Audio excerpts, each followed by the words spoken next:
কাল দিনটা না খুব ভালো কেটেছে বুঝেছো। সকাল সকাল উঠে ঘরের কাজকর্ম তো যথারীতি সারতেই হলো। তারপরে শ্যাম্পু ট্যাম্পু করে আমরা দুই বন্ধু মিলে পাশের বাড়ির এক বন্ধুর ছেলের বিয়ে ছিল, তার বিয়ের বাড়ির সব প্রস্তুতি করলাম। প্রথমে ওই বন্ধু আমার বাড়ি এসে শাড়ি চুজ করে দিয়ে গেল, আর আমি গেছিলাম ওর বাড়িতে শাড়ি চুজ করতে। দেখালামই ওর শাড়িগুলো পরা ছিল। তারপরে এসব করে টোরে বাড়িতে ফিরলাম। বাড়িতে ফিরে যথারীতি বাড়ির কাজকর্ম কিছুটা গুছিয়ে, কেননা বাবা মা আছেন বাড়িতে, তারাও রাত্রিবেলা খাবে, হাজব্যান্ডও এসে খাবে, আমার একারই নেমন্তন্ন ছিল।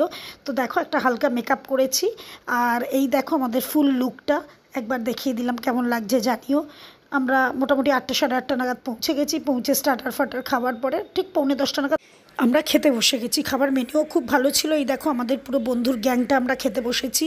Mutton, chicken chop, fish fry, পি পোলাও, নান, চানা ডাল, তো সব খেয়েছি। খেয়ে খুব ভালো খাবার ছিল, মিষ্টি ফিষ্টি।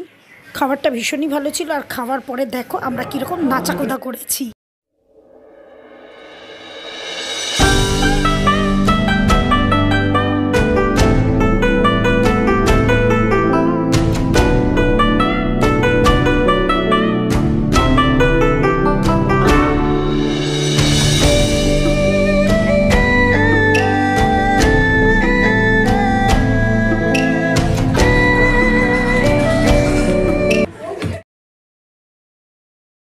তো কেমন লাগলো জানিও। এই যে হোয়াইট শাড়ি পরে যে বন্ধু বসে আছে, ওরই ছেলের বউ ভাত ছিল।